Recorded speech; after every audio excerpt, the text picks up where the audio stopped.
I need to get to that Facebook post. And then we can get this little party started.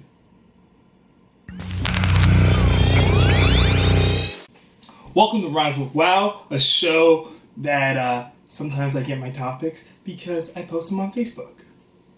So I've been thinking about something. I've been watching Marvel's Iron Fist. I will be honest, I don't enjoy it. It has its own list of problems, which I will save for another day after I finally watch the finale. But it got me thinking about characters in Marvel in the cinematic universe and how there's controversy about who should play these characters, what their background should be. Could it be a man? Could it be a woman? Can we gender swap? Can we race swap to make the stories a little bit more inclusive, diverse, and in some cases tell better stories? I've been watching Marvel's Iron Fist, and the whole time, as I said, I'll get into it another day, I'm thinking the story is better told if it is an Asian American who is a fish out of water in two worlds. I know the character was originally a white guy. He was created in the 70s. It's super problematic. It's been problematic since its inception. But on paper, it seems to have worked. Iron Fist has a lot of fans, and people kind of just pick up the book and roll with it because it's been around so long. But then it becomes problematic once it starts being played out in real life.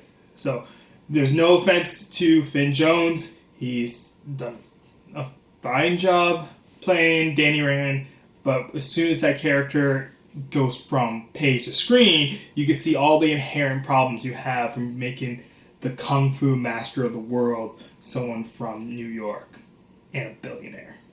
But this episode isn't really about that. It got me thinking about characters in general. How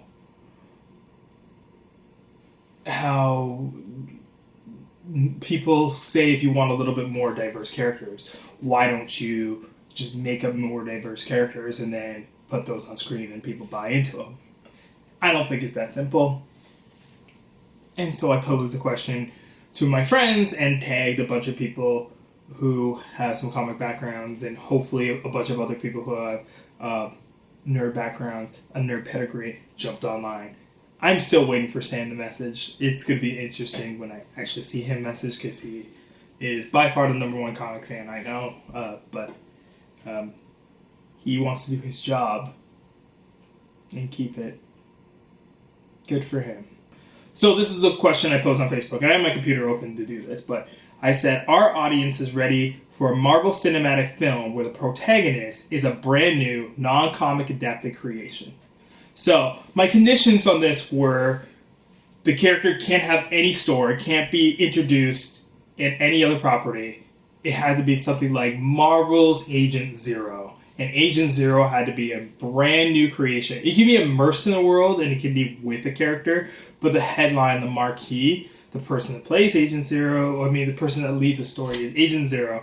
I'm using Agent Zero as a fill-in. It's not like I have a comic book character named Agent Zero. Or do I? No, this character has to be someone who originates in the film, and then the story can be carried on in different mediums, but the reason why I go see the film is because of this new Marvel property. Can Marvel create a property from film? Now, this isn't like a new practice. There have been two characters created in cartoons that have carried on to be great film and characters overall. Harley Quinn is the first one, was created in Batman the Animated Series, and X-23 being the second one, most recently seen in Logan, which was very exciting, but she was created in an X-Men, not the animated series, but the second iteration, the newer one where they're a little bit younger and kids. She was created in that world. So, I asked the question. One, I got to thank all of my friends who commented on Facebook about this, to have two very polarizing and differing opinions on one thread without the threat of violence or animosity was great. How two sides can just civilly talk about something, and it is about comics, and it is popular, and it has like hints of diversity, and no one was a douche. So, thank you for meeting the basic bar of being a human. Those are my friends, so I'm proud. But I'll start with my opinion. I think it can be done. I think it's difficult. And I feel like a lot of people just look at Marvel and say, it's Marvel, they've been super successful, and therefore if they can do whatever they want. Marvel put Iron Man on screen, and Iron Man was red and gold, so therefore they can do whatever they want. They make billions, they write blank checks, they made Guardians of the Galaxy work, and not a lot of people knew about it. They made Doctor Strange work, they made Luke Cage work, they made a bunch of things. They're not really making Iron Fist work, but they made a bunch of property work, so therefore they could probably do this. I believe they can, but it's only because I'm very optimistic as a human being. Here are some of the problems with some of that thinking. I've repeatedly said on this thread some counterpoints to some people saying some things that I don't think are really valid arguments. So number one, the one that comes out a lot is a lot of these characters weren't well known before they were made into films. Not a lot of people. Iron Man was a B superhero.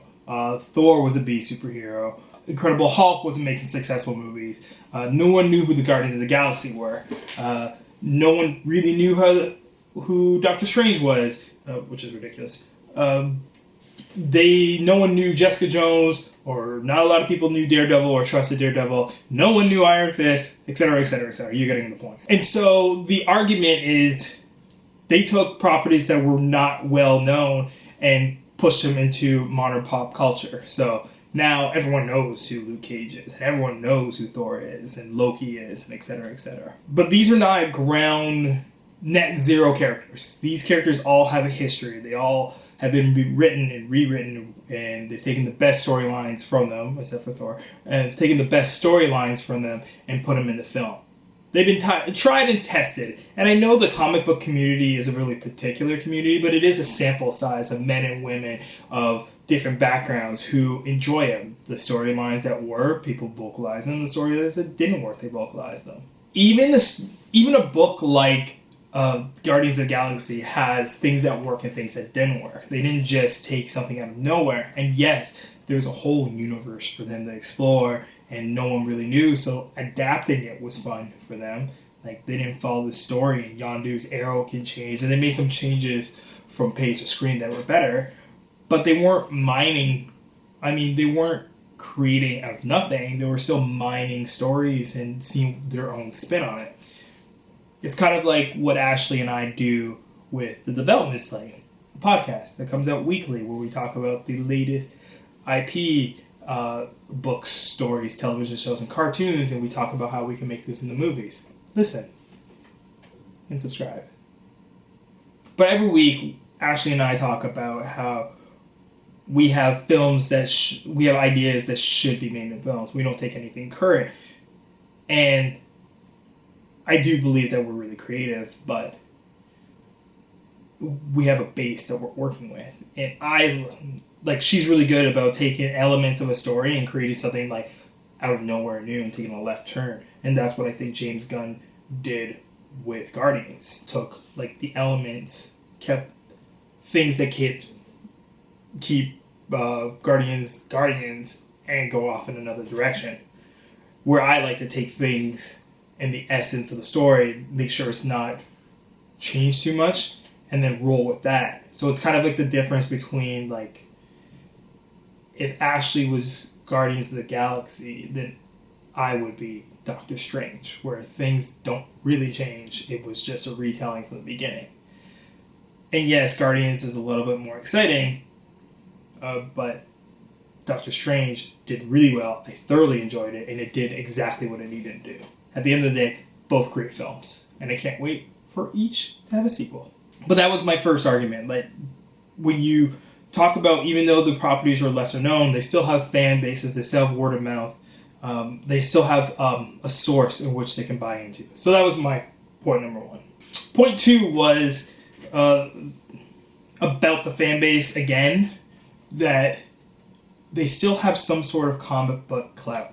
Now, not a lot of people may have read Guardians of the Galaxy, not a lot of people may have read Iron Fist, but if I were to ask John Crowley about Iron Fist, shout out to John Crowley because I know you're a big Iron Fist fan, but if I were to ask him about it, he can give me all the credit about it. He can hype that up for me. And not everyone has a John Crowley, but everyone has someone that at least knows that Iron Fist is a comic and knows some history that gets them excited. That excitement passes on. I think people, even though comic book fans are not the majority, keep forgetting that comic book fans are still the people that push it out.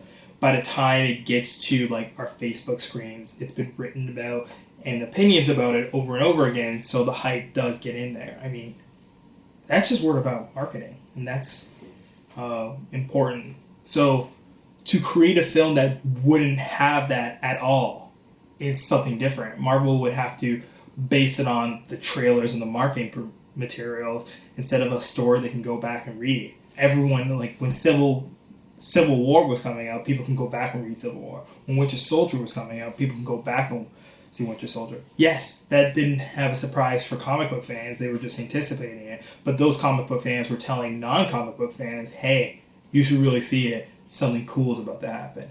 And when Bucky comes on screen, it's not a spoiler, shut up, you should have seen the movie by now.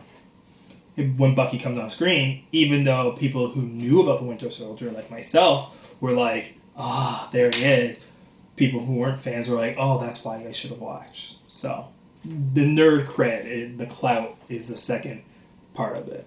I'm reading my comments right now, and Ariel is saying that fan culture destroys all. And that was a reply to Will Perkins' comment of audiences are ready for it, but comic readers aren't. And fan culture having a field day is half the reason why it is legally binding that Spider-Man, Peter Parker be a white man out of Queens, which is ridiculous to say out loud, but they legally did that because of the big, strong campaign for Donald Glover to play that part. Yeah, fan culture does kind of wreck things. So if you create this new character who's more powerful in some ways than some of your favorite characters, how are fans going to react? Are they going to lash out at this new character? If this new character is a identifies on the LGBT scale in some way and punches Hulk into space, are people going to be like, that's just social justice warring? Like, it could be a very interesting character, but fans may be like, you're coddling for some reason, which I think is weird because the whole time I've heard fans say, if we create a new character, it'd be fine. We'll watch something like that happen. A lot of people don't like fan culture, and I don't disagree. I'm going to go through some more of these comments because they're great. Ashley said, why not? They're already minor characters barely anyone knows outside the core fan base. As I said, they already have a background. If people show up for Ant-Man, they'll show up for anything. Here's a point about Ant-Man. They've had two Marvel Avengers series since like the mid to late 2000s, where kids already know who Ant-Man is. So Ant-Man and the Wasp have been introduced more than once, and it's Hank Pym as Ant-Man. So by the time that movie came out, there were actually kids that already had a base about it. They also had a base about Doctor Strange. They had a base about Captain Marvel and Marvel. So it's not just core fans anymore. They've already introduced those comic book characters to a broader medium with these animated films, and they could see what works and what doesn't work, and like plant the seed. So by the time the kids who were in 2008 were 8 and 2018, when these movies come out, they'll be 18. It'll be 10 years. They've already had an introduction to those characters. So those lesser known characters like your Black Panther, your Captain Marvel, your Ant-Man, your Wasp have already been introduced in animated series to kids by the time they're old enough to go watch movies by themselves are there. And I think that's when they started. It might be 2008 to 2011. I don't know. But they've already started that base. So those kids are going to be old enough to see these guys on the big screen. For me, this is fun. So I'm going to keep going a few more minutes. Cynthia Yao, said if the protagonist is compelling, of course. I think the protagonist needs to be compelling for a series to go anywhere. Like, it already has an uphill battle. But, like, a great example is, I don't think, of all the reviews I've seen, I've not seen a single one say Danny Rand is compelling or interesting as a character, which is probably part of the reason why people are starting to pick it apart. And I think that's really important for a big screen movie anyway. If you don't have a compelling character, if you have one thing wrong, they're going to look for everything else that's wrong. When I worked in retail, if that front table was messy when someone came to do an examination of the store. This is such a way out example, whatever. Examination of the store or store walkthrough, and that front table was messy, then they started looking for things that were wrong. But if that front table was good, then by the time they get to like the mids or the back, they're not looking as hard for things that are being wrong. So if your main character isn't likable and compelling, then everything else about your movie in which you're making up this character is starting to fall apart. And then people are going to start piling on because of element number one, which is probably the most important element. More comments. James Green has a bunch of great comments. I agree with him in a sense. No, not in a sense. I actually really agree with him. I think he's just as optimistic, but sees some of the problems that I saw. Again, I said at the end of the day, it can be done. But one of my favorite comments from him was, well, one that made me giggle was, at least until people, quote unquote, bracket fans, are less douchey to start. That's always a good start. Fans can ruin everything. And he also mentions how a fan base, even if it's small, is very important, which is true. His issue, he says, quote, "My issue is many of the repeat viewers are the mindset that they prefer existing IP that has a history. Even if it's a history, they know nothing of it. They just know that there is a history," which I agree. Superman, Batman, hell, even Kick-Ass. These are properties. These properties' history gives credence over possible quality, which is true. I mean, Batman v Superman was a hot, steaming pile of garbage. But people went to go see it because they knew Batman and Superman are comic book superheroes who have a history. The mindset exists, whether any of us like it or not. So until we can move past constant remakes, reboots, prequels, and sequels, I think it's a hard road to drive. I enjoy Chronicle, would watch more new other content, but the audience isn't always there enough to make the bank counters they're hoping for. The bank bean counters. I sound like I can't read. That's your entertainment. I'm sure I'll get a comment about that. And I'm going back and forth with Dave Sykes about new and original, but he keeps bringing up lesser known characters. And I keep saying look up above because we keep talking about lesser known characters. Lesser known characters still have something. They still have a base. They still have a history. They still have creativity they can mine. That does bring me to a point. Hold on. I'll get to that. Okay. Totally forgot about this. John Crowley. You get 2 shout-outs in this episode, so good for you. But John Crowley said this. Audiences are ready. However, you're talking about an entire operation based on mining and adapting existing IP to film. They have the audience, but not the infrastructure or approach. Literally, Marvel Studios has never made anything wholly new. There is no reason to think they'd succeed if they tried. Which is a very good point. You have a company that is 100% based on adaptation. 100% based on adaptation. They haven't made it a single original new property. The writers in comic books do it all the time, but the films are tried, tested, true, even if they need a small sample size or they write good stories. There's some sort of measurement they're using in the background that says, hey, this is good to screen or this is something we need to explore. Which is true. It's a really, I actually said, good point to think about. Even though I say, I believe, like, Thomas, who's a writer, says, just write compelling stories, and Marvel knows how to write compelling stories. They generally know how to write a compelling story with people they already know. So the argument is, can Marvel write a compelling story with someone you don't know?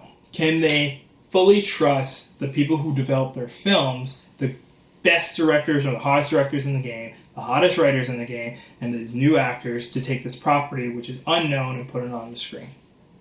As I said in the beginning, I think it's possible. I think the wholehearted jump approach of most people on my feed saying, of course it is because it's Marvel, is kind of short-sighted. And I see the point when people say no, but I think people need to be a little bit, as a filmmaker and someone who aspires to be more of a story editor and developer and producer, and people in that ilk need to be a little bit more critical. But overall, at the end of the day, I would like to see it happen. I'd like to see a surprise, because at this point, I think it'd be the most exciting thing the MCU can ever do. If the MCU could start a character in their universe, not a character, because they've done that with Coulson, but if they could start a main protagonist in their universe and then trickle that down the comics and have a big event, that would probably be the most exciting thing they could do. Yeah, there's my opinion. Long-winded and all. Longest episode I put together because of my friends. Shout out to anybody who did comment on my Facebook feed. Anybody who watches this video on YouTube or on Facebook, let me know what you think. Do you think that Marvel can create a character, a protagonist from film without comic book history, a compelling character that they can take from film and make into a comic, go in the opposite direction? Do you think they always have to introduce it softly, like it has to be in some other movie or some other property? And just for shits and giggles, like, let me know what character who hasn't had a Marvel property, being a Netflix series or a movie, you would like to see on the big screen or on the small screen. Because let's not sell Netflix short. They're doing really well for a reason, because they tell great stories. Like, share, subscribe. I've been Yao. This is the Yao Experience. Until next time, have a better one.